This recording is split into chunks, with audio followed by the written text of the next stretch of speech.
नमस्कार। आज की कहानी एक बहुत ही सुंदर कहानी है। राजा दुष्यंत और शकुंतला की प्रेम कथा। शकुंतला स्वर्ग की अप्सरा मेनका और ऋषि विश्वामित्र की पुत्री थी। ऋषि विश्वामित्र की तपस्या भंग करने देवराज इंद्र ने अप्सरा मेनका को भेजा था। मेनका ने अपने रूप और यौवन से ऋषि विश्वामित्र की तपस्या भंग कर दी और दोनों के संसर्ग से शकुंतला का जन्म हुआ। जन्म उपरांत ही मेनका ने शकुंतला का त्याग कर उसे वन में छोड़ दिया। शकुंतल नामक पक्षी से नवजात शकुंतला की रक्षा कर कण्व ऋषि अपने आश्रम में ले आए और पक्षी के नाम पर उसका नाम शकुंतला रख दिया।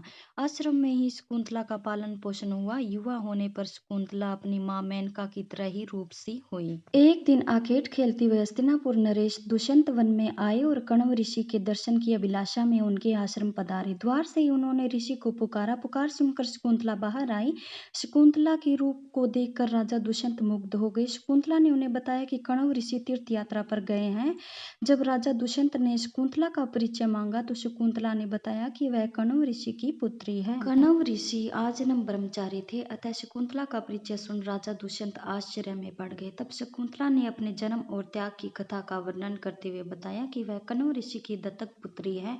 शकुंतला को देखते ही राजा दुष्यंत उस पर मोहित हो गए और उसके प्रेम में पड़ गए। उधर शकुंतला ने भी उन्हें अपना हृदय अर्पित कर दिया। इसलिए जब राजा ने उसके समक्ष विवाह प्रस्ताव रखा तो उसने स्वीकार कर लिया। वन में ही दोनों का गंधर्व विवाह हुआ। विवाह के उपरांत कुछ समय तक राजा दुष्यंत शकुंतला के साथ आश्रम में ही रहे, किंतु राजपाट के दायित्व के कारण उन्हें राजमहल लौटना था। उन्होंने शकुंतला को वचन दिया कि कण्व ऋषि के लौटने पर वह उसे विदा कर महल ले जाएंगे।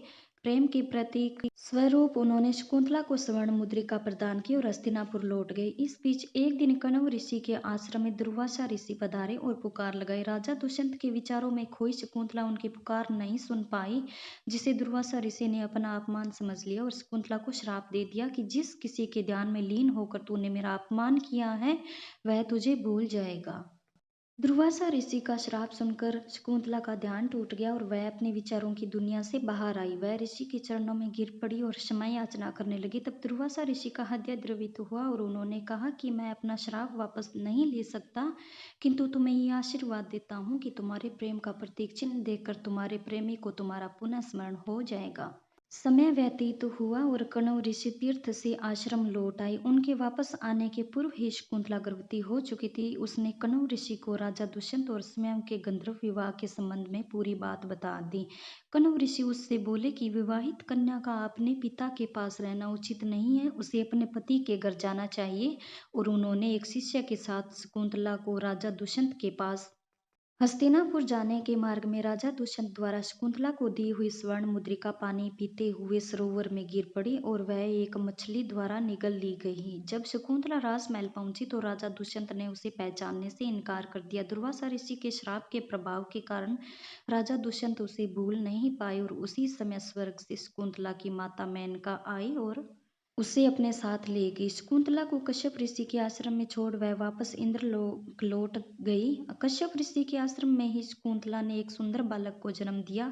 इधर शकुंतला को भूल चुके राजा दुष्यंत को एक दिन मछुआरे ने एक स्वर्ण मुद्रिका लाकर दी। वह स्वर्ण मुद्रिका मछुआरे को उसी मछली के पेट में से मिली थी जिसने वह मुद्रिका निगल ली थी।